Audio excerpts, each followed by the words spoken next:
Welcome to the Development Pod, y'all. We have another special guest. This guest right here, he has his own media company. He does something similar to what I do as well, motivational speaking.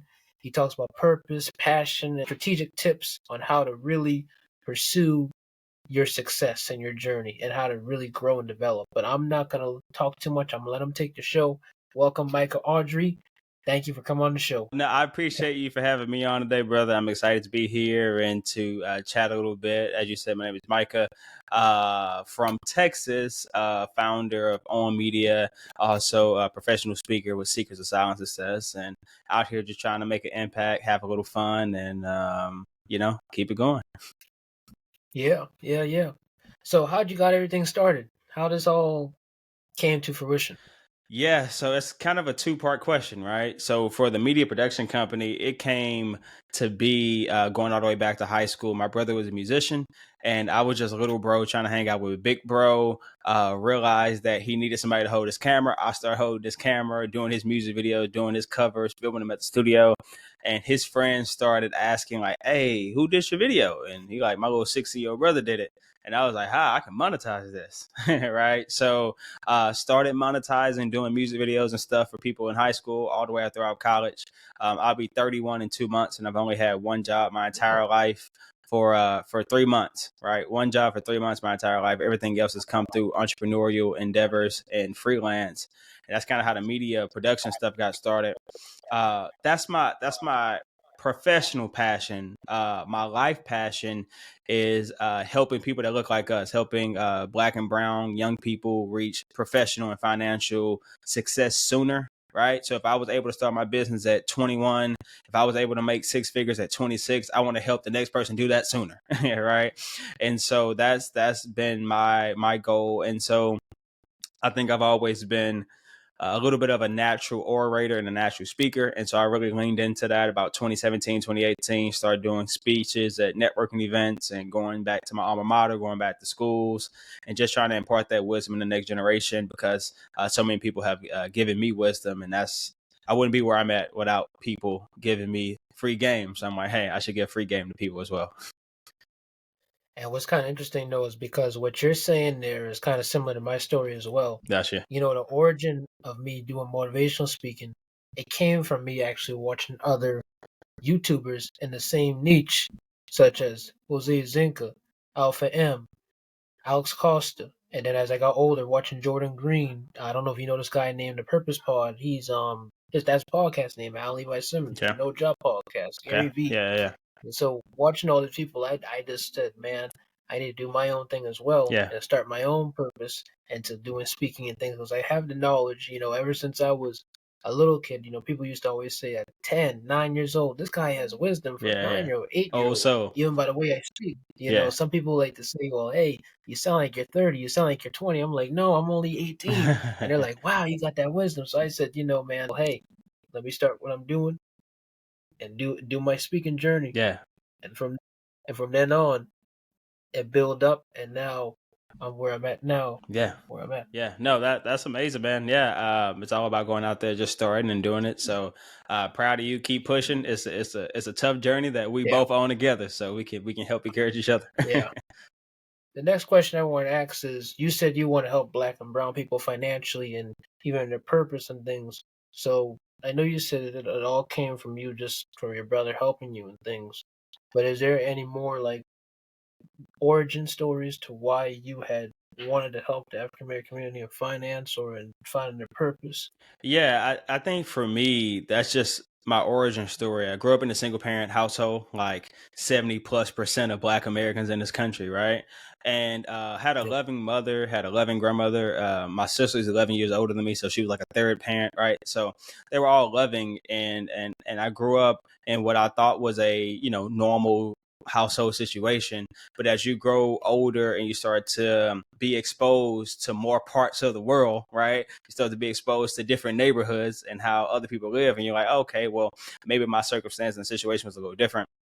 And so my origin story is definitely living at that poverty line, below that poverty line, living check to check.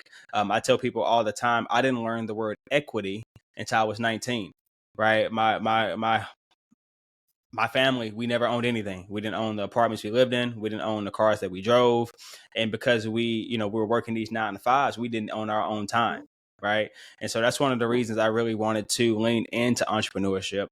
And the reason why I lean into financial literacy is I don't have any type of academic background in finance. I simply just go out there and tell people my experiences, what I did wrong and how you can avoid it so you can do better faster. Right. And so when it comes to financial literacy, my biggest thing is I believe us as Black and brown people can't focus on thriving in life if we're solely focused on surviving in life, right? If we're only focusing on paying the rent, paying the car note, staying afloat, right? Figuring out where that next meal is going to come from, which that is the plight and the story of so many people in our community. I know it was my story and my family story. And for some of my family members, it's still the story, right?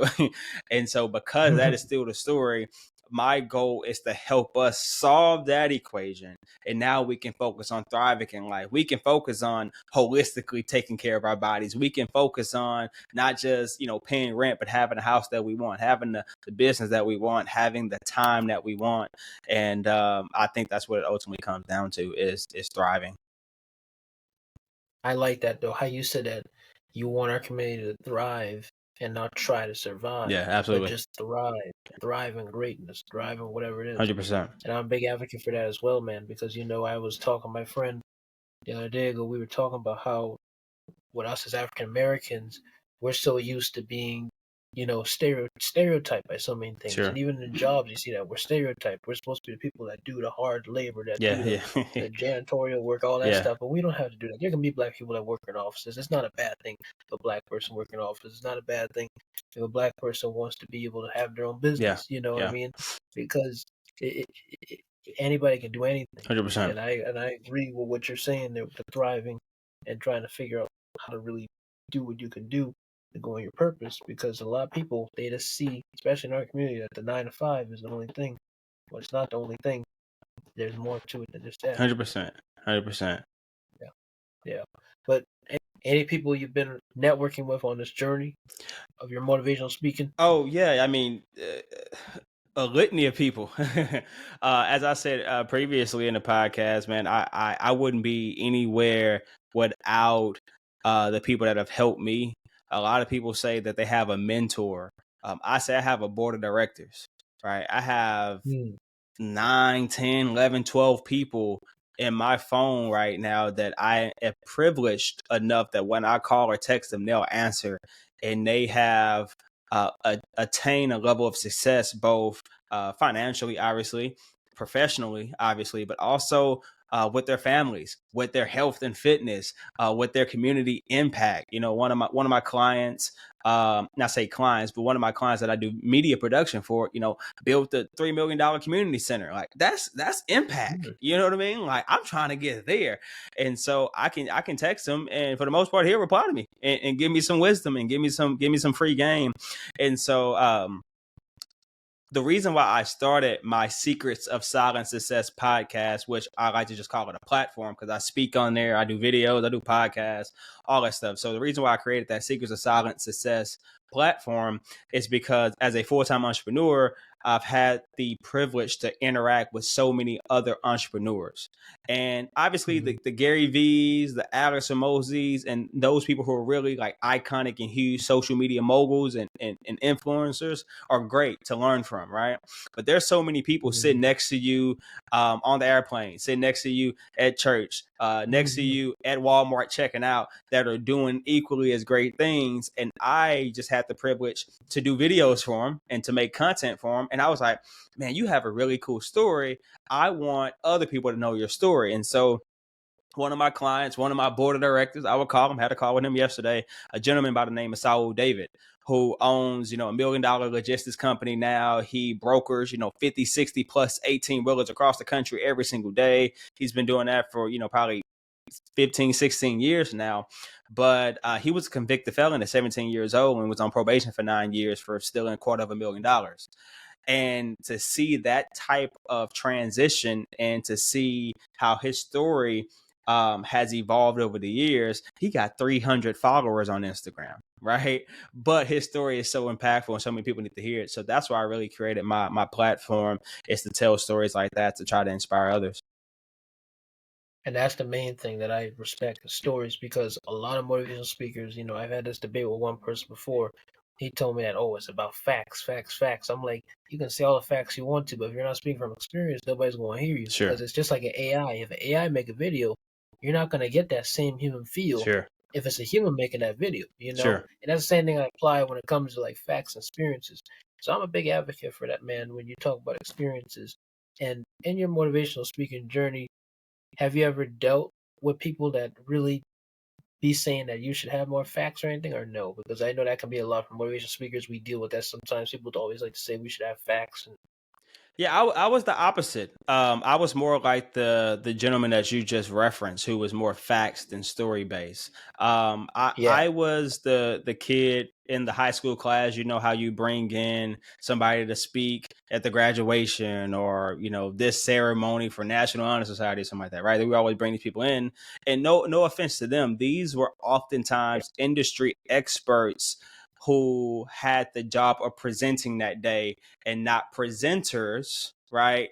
Presenting. And there's a difference between being an industry expert or having experience and having to do a presentation versus somebody who presents and will do a presentation, right? You and I, we have honed our craft, or are currently honing our craft as presenters or speakers.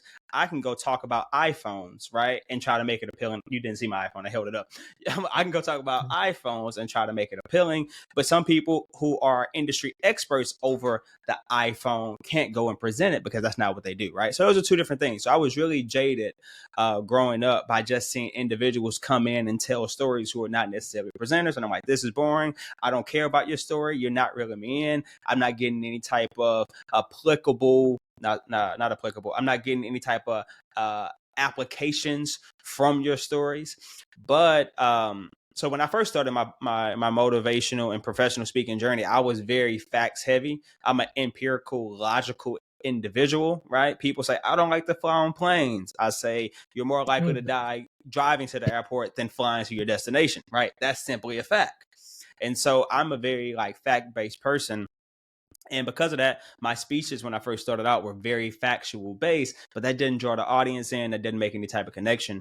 And it wasn't until I worked with a guy by the name of Jared Udine, who was my speaking coach for a TEDx that I did in 2022. And man, it was more of him coaching me in self-development in life than coaching as a professional speaker, because he brought out a side of me that I hadn't seen before, and telling the stories and bringing the audience in and using my hands when I speak, and, tonality and inflection. He brought all of that out of me, and I'm still a work in progress. I'm still practicing every time I have a speech, but by having those stories, by having that coach through that TEDx experience, allowed me to be more of a person that you're describing now as a storyteller, as opposed to just a person who curates and recites facts, which was what I was when I first started, for sure. Great story, and that you already answered my second question. I was going to ask you that as well. How was it in your motivational speaking? How it all went through and to you to now, but you done covered that, so that's the good thing, man. Yeah. And with filmmaking, because I know you're a filmmaker, yeah. Are you ever gonna make your own film in the future that maybe relates to financial literacy, anything like that, or just a movie in general because you have that skill? Yeah. So Or we've done some films. I think one of my hardest projects, but I think the one that I have the most pride about, was a film called Black Men in White Coats. If I turn the camera around, it's a movie poster on my wall over here. But Black Men in White Coats covered the lack of Black men in medicine, right? It's maybe a known, but probably a little known fact that only 2% of the practicing physicians in America are Black men. And even less than that are Black men that are slave descendants, because a lot of them are immigrants. But anyway, I made that film, and it was super impactful to learn about healthcare through the lens of race, because if racial divides exists in wealth, if it exists in education. Well, guess what? It also exists in healthcare, which is fundamental to, I believe, all of us, right? So we were able to cover that in the Black Men in White Coats documentary. I would love to also do like Blacks in Finance documentary, right? You got things like EYL and Invest Fest and the awesome things that they're doing. Shout out to one of my friends and colleagues, Brandon Copeland. He's doing a lot of things with his financial literacy program. So I would love to cover maybe a film or documentary one day covering individuals who are really pushing a positive narrative around Black Americans and finance. So it's definitely on the radar, right? But more of a passion project. So we'll see when it comes to fruition. Yeah. Yeah. Because I saw Sergeant Ford. I know you probably know who he is. He does a lot of stuff when it comes to, a lot of interviewing and stuff. And now he just recently started his own short film. And I'm like, well, let me ask you too. Let's see. You seem like you're kind of like Sergeant Ford because you do the finance, you do the success thing, the entrepreneurship, the filmmaking. I'm like, this looks like he's like another Sergeant Ford. Yeah. No, he's awesome. I got to do a little podcast with him as well. He's awesome. Yeah, very awesome guy. Shout out to Sergeant Ford. You have a skill of motivational speaking, right? And you applied that to content creation, which I've always been saying this a lot, and I recently just made a video about that. Yeah. How, with you applying your skill, what can you tell someone who has a skill, or maybe has a skill similar to you, what to do? What should they do with it? Just to let the audience know that, Yeah, I think for me, as I have an entrepreneurial instinct in me in anything that I do. And so I seen a post on LinkedIn. It's probably been like 2 years now. I used to be like, it was, last week, last month, last year. Now it's been like 2 years since I seen this post on LinkedIn. But the post said entrepreneurship is like jumping off of a cliff and building the plane on the way down. And so if I have a skill, whether my skill was motivational speaking, I figured out how I can get into my high school. And I went and spoke to a group of like 40 guys. And that was my first public speaking engagement. And I got immediate feedback on what they like, what jokes they laughed at, what jokes they didn't laugh at. I filmed myself. I saw that I talked too fast. I wasn't engaging here. I was really engaging there. And then I course corrected and asked another school, could I come speak for them, and did it again. And so for me, it was just about getting my 10,000 hours in, right? Malcolm Gladwell got a book called 10,000 Hours, right? And so I was just about getting those reps in. And that's how I was not only able to refine my skill, not only am I refining my skill that way, I always want to put an ing because it's not refined. I am refining it as we speak, right? So not only is that the way I'm refining my skill by continuing to do something, learn from it, and try to get better, but I am also applying my skills cross industries. And I'll give you a great example. So I had a speaking coach last year, a gentleman by the name of Chris Singleton. If you're not familiar with Chris Singleton and his story, it's absolutely amazing. Everyone. Chris Singleton? Yeah, Chris Singleton. Wait, the guy, African-American, right? Yes. I'd seen that guy. Have you seen Chris Singleton was a guy from Emmanuel 9, right? Yes. Yeah, he spoke at our school. I remember. Oh, okay, very cool. Yeah, that sounds like Chris. Speaking of the school, right? But yeah, he has his his message about peace and unity. But no, he's a great guy, great speaker, and I had him coach me last year for about 6 months. And one of the principles, I don't want to say principles, but one of the strategies that he uses for his coaching program is the SPA method, story, principle, application. So all throughout my presentations now, I give a story, I give a principle that I learned from that story, and then I give an application on how to solve that story, right? And so I just do that over and over again in all the speeches that I give. Now, what I do now is I cross that into my media industry. So when I edit a reel for Instagram, I do story, principle, application. When I create a video for my clients and we're writing out the script, I think about story, principle, application, right? And so that's now kind of a methodology that I use, not just for my public speaking, but I also use it over here for my media creation as well. Okay. Yeah. So, like, has there been any challenges you face with, like, you doing your media stuff, your financial stuff? Because I know with social media, things are changing.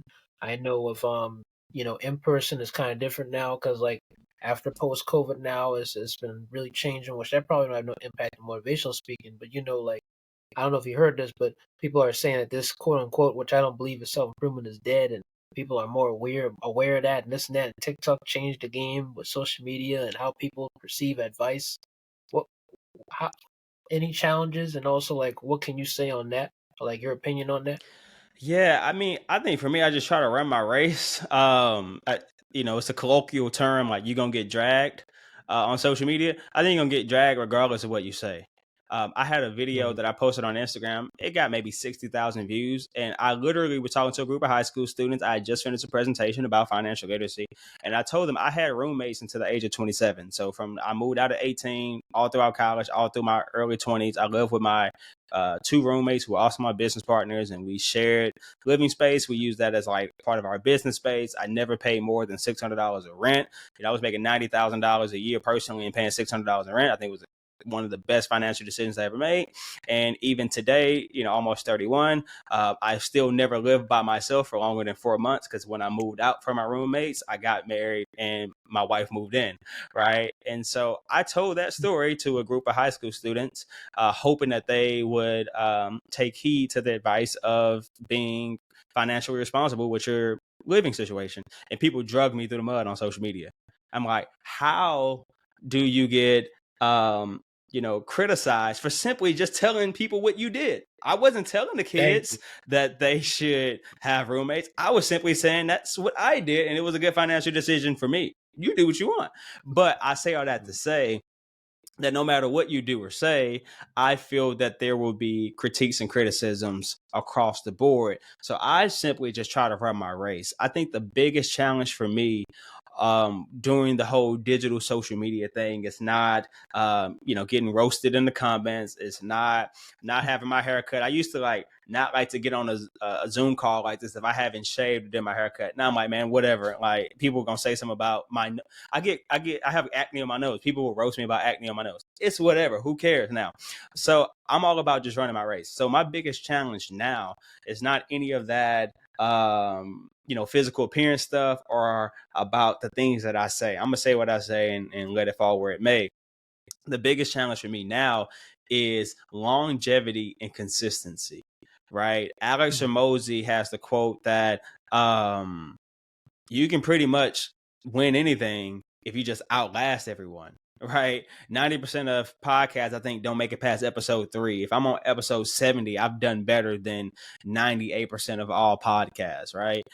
If I'm able to make $10,000 a year doing professional speaking, I'm probably 90% ahead of most people who want to do professional speaking. So it's not where I want to be, no, but I just got to keep doing it. Even when you only have one post that gets 100 views or gets 40 views. You got to just keep going and keep going.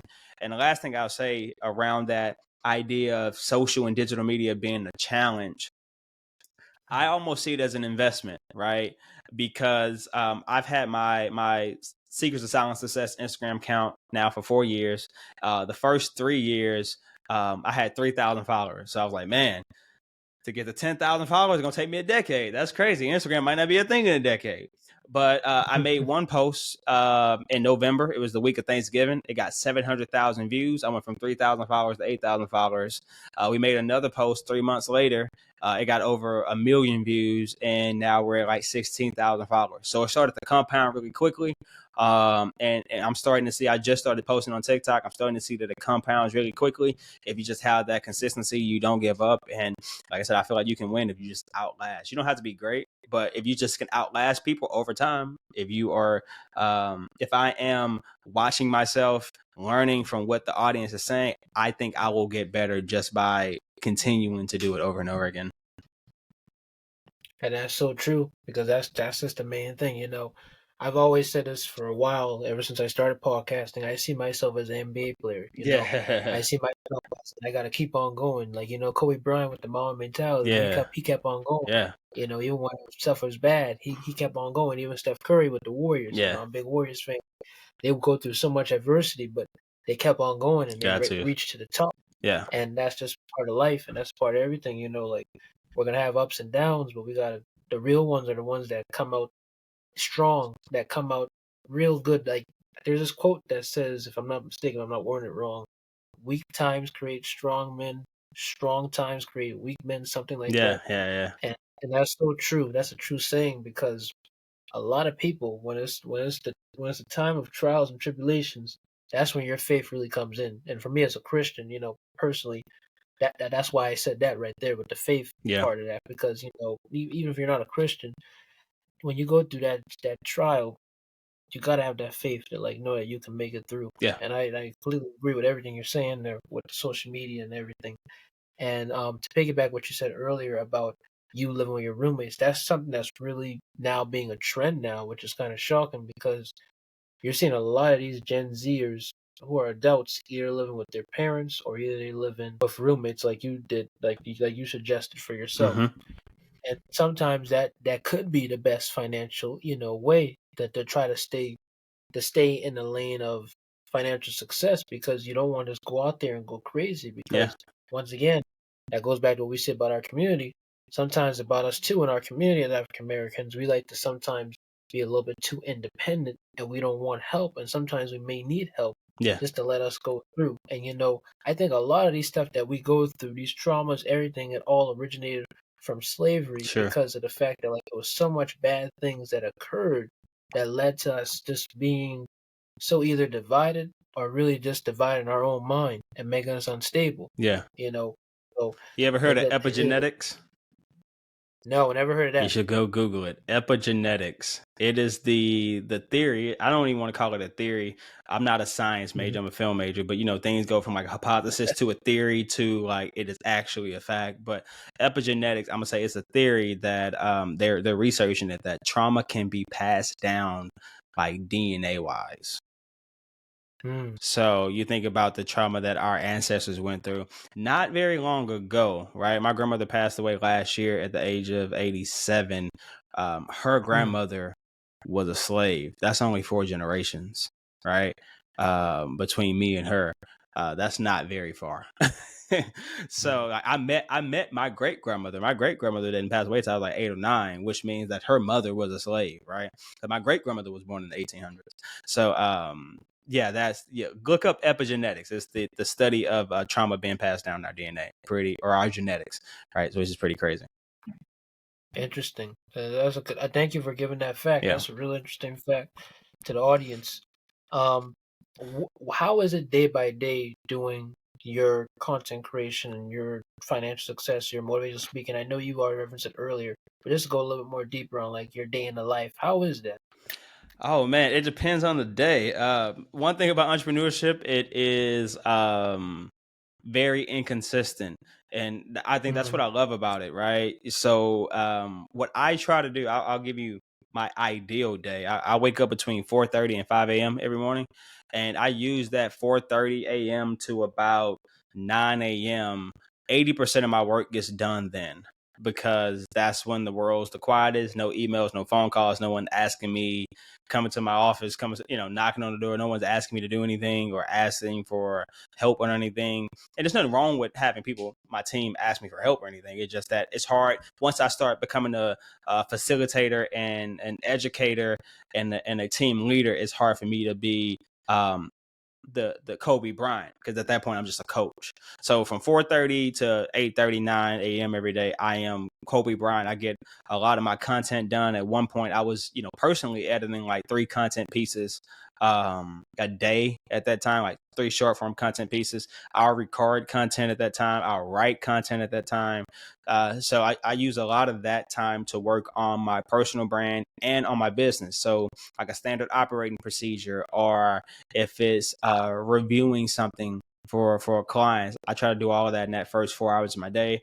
I like to believe that I think it's the Pareto principle, that 80-20 rule.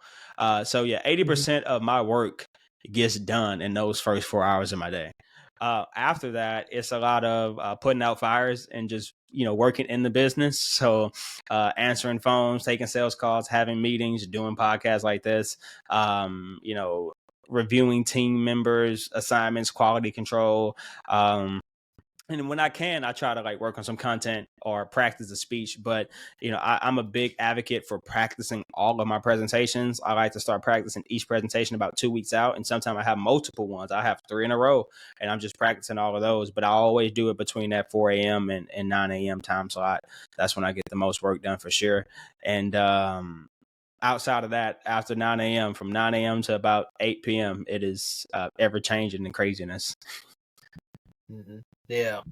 Well, they do say that, studies show that like people who work either like early in the morning or late at night are more productive and creative in what they're doing Yeah. because of the fact that, like you say, it's the silence and things, and then it's just like they say something in the brain or something.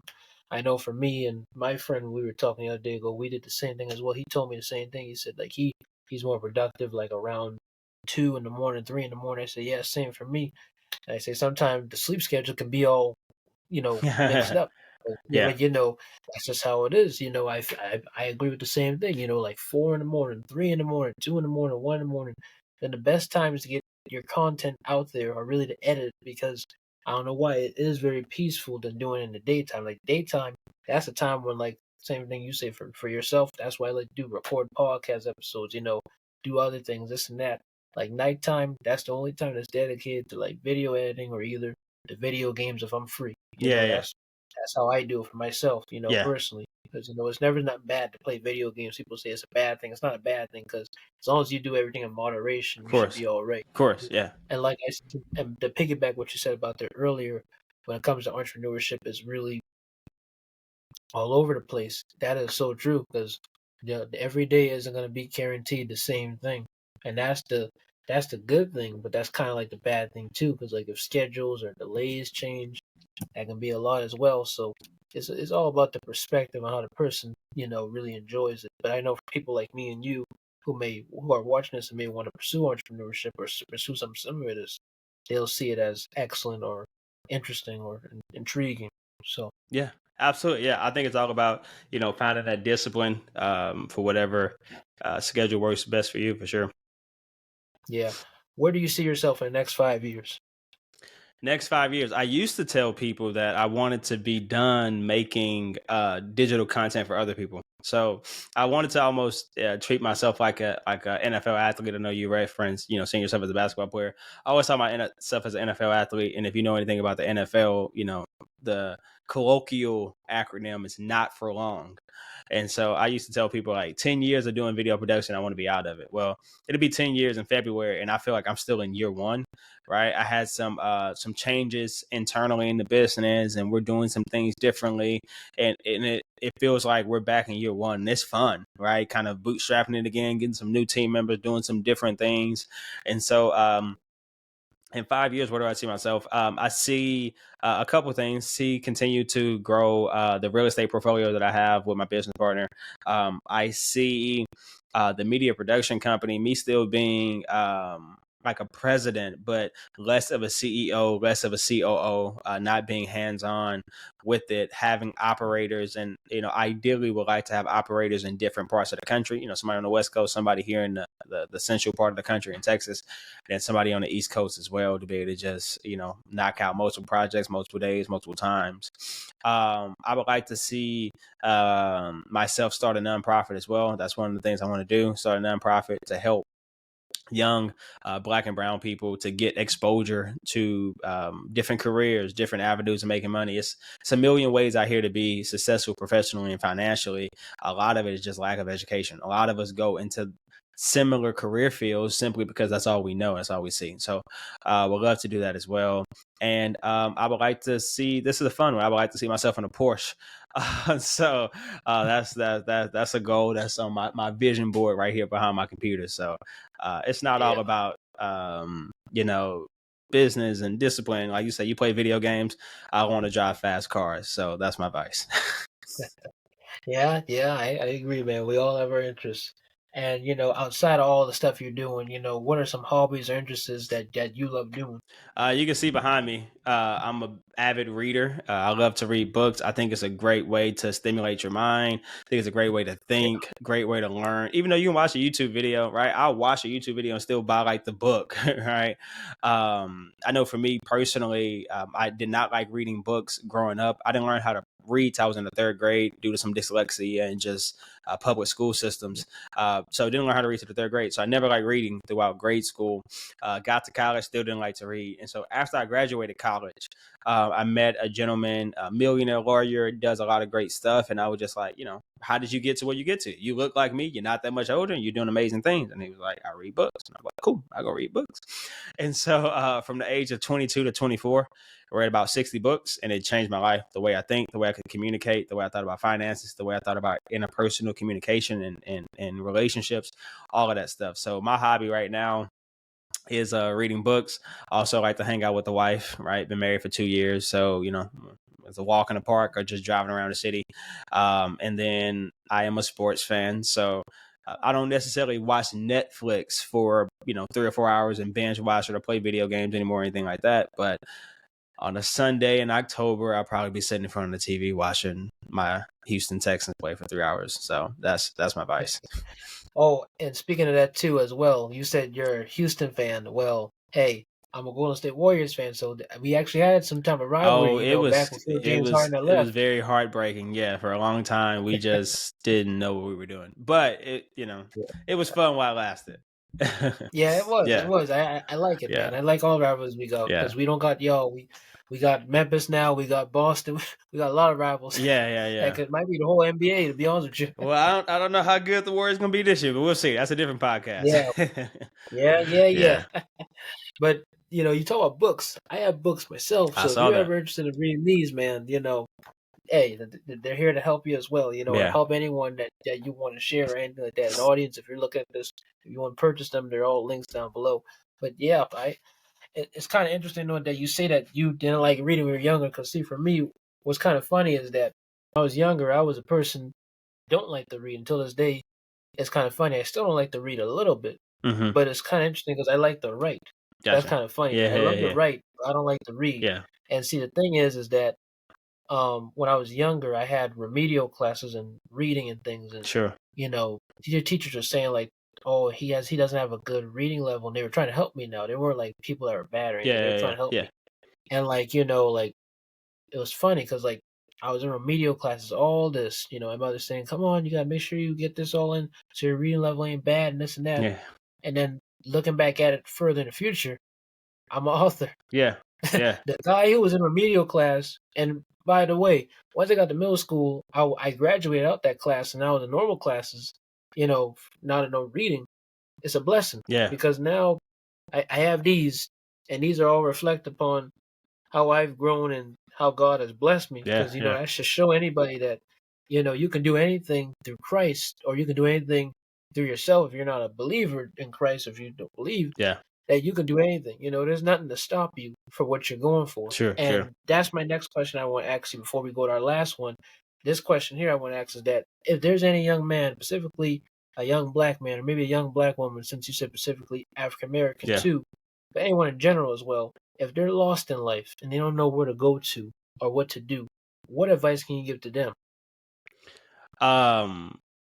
Less distractions and more internal communication. So like what you talk about being a believer, but whether you're a believer or not, you talk about prayer, right? To my understanding, prayer is a thing that you do oftentimes in solitude, right? You think about meditation, right? If you think about Eastern philosophies, you do that in solitude. I think one of the greatest things that helped me and has continued to help me in discovering who I am and my purpose has been solitude all throughout college. Even now, waking up at 4:30 a.m. I think there's something special about the early morning hours, as you talked about, when you can be in solitude and sit down and think. I truly believe that all the answers that we need are inside of us. We just can't listen to ourselves because we're inundated with so much other stuff, right?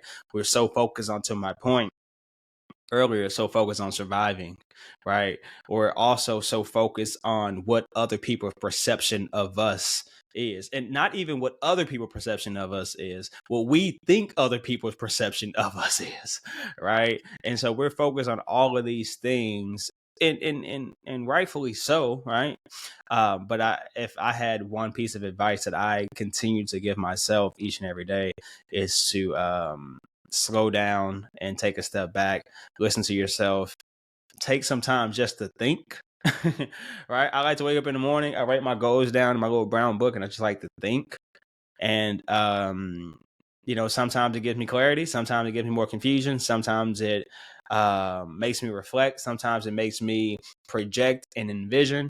But I would say that would be my key that I give myself, is just to think and just to be in solitude a little bit and help discover myself.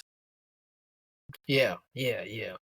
And I don't know if I had asked this, but did you graduate from college or did you just graduate from high I school? graduated from college, yes sir.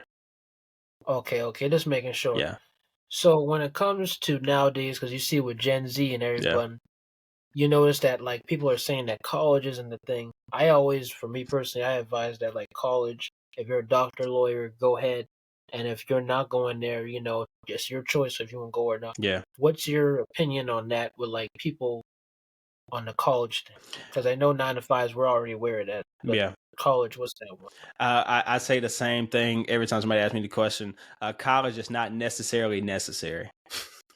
It's not necessarily necessary. I Yeah. went, and so I would be a hypocrite to tell another person who looks like me not to go because I have a degree.